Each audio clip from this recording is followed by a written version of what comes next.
Another 20 asylum seekers were sent to Nauru today, with the Pacific Solution Mark II in full swing.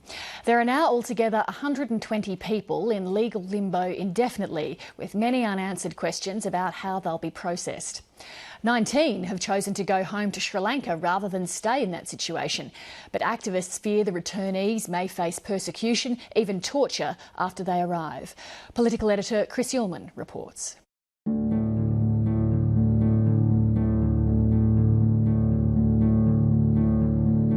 The huge wings of the frigate bird are made to ride the Pacific's tropical thermals. On Nauru, from a distance, birds that can escape the isolated island seem the very essence of freedom. They're not like the other birds. Like they come from New Guinea, very far out, even Australia. But look closer. Here the birds are entangled in an old custom. Oh, it goes back, way back. The old days. Adonis Gura is part of a Nauruan tradition, capturing, caging and taming frigate birds. It's a game, sort of a game.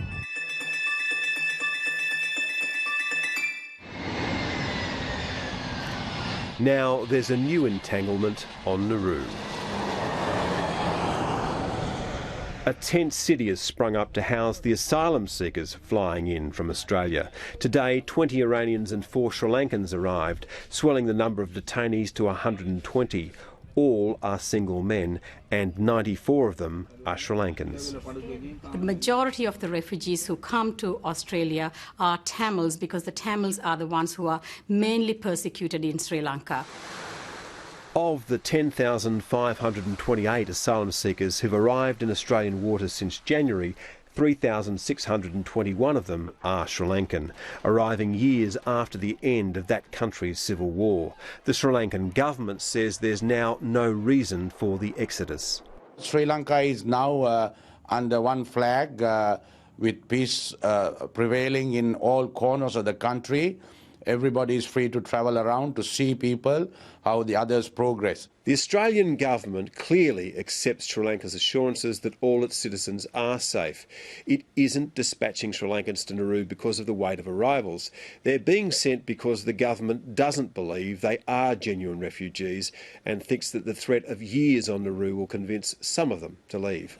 And on Saturday, 18 men did choose to be repatriated from Christmas Island. This is the first transfer. It's a very significant transfer.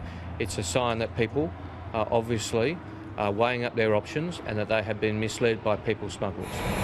Today, the first Sri Lankan left Nauru, bound for home. The government says it's meeting its international commitment not to return asylum seekers to danger, because a voluntary return means the person is no longer seeking protection. When they get back, if they have nothing to fear, of course we have to go through the law of the land.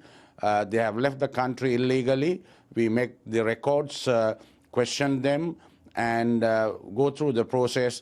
And I understand the 18 people who returned was with their families within hours of arrival, having gone through the legal procedures. Sarah Nathan believes some of those returned will be persecuted. Well, I know of the Tamils that have been returned previously. They have been picked up at the airport, taken and tortured and questioned, and then sometimes forced to make statements that they have been treated well. That is absolutely wrong. You had one person who has been involuntary repatriation. Even he had to be questioned, and after 7-8 hours of questioning, he was released. Of course, if there's a criminal act against a particular person, law of the land will prevail. You know what a criminal act is. And even in Sri Lanka, 11,000 hard terrorists who were either captured or surrendered has been rehabilitated, and they have put back to their normal life. So what is there to be worried for anybody to return? But 19 departures is a long way short of what the government needs. Since it rebooted offshore processing on August 13, 46 boats have arrived carrying 2,821 people. And even as it transfers more carefully picked asylum seekers, there are still many unanswered questions about the way processing them under Nauruan law will work. Due legal process is fundamental to getting to first base of identifying who is genuinely in need of protection as a refugee. And that's not a simple task. It's in fact a very complex one. And it's difficult to understand how Nauru, a country with no history, no experience and no laws or processes in place, could in fact be readily capable of undertaking this task to the standard required. I mean, look, the stark reality is this, that if a refugee is wrongly refused under a flawed process, they could well face the risk of being sent back to torture or execution.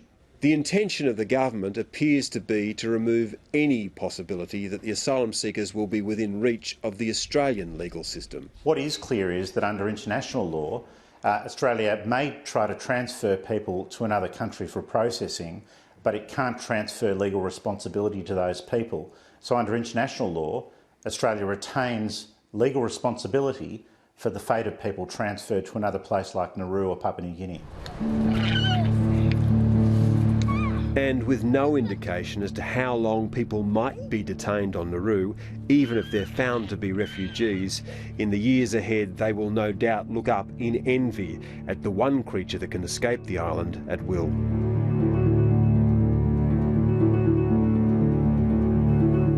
Political editor Chris Uhlmann.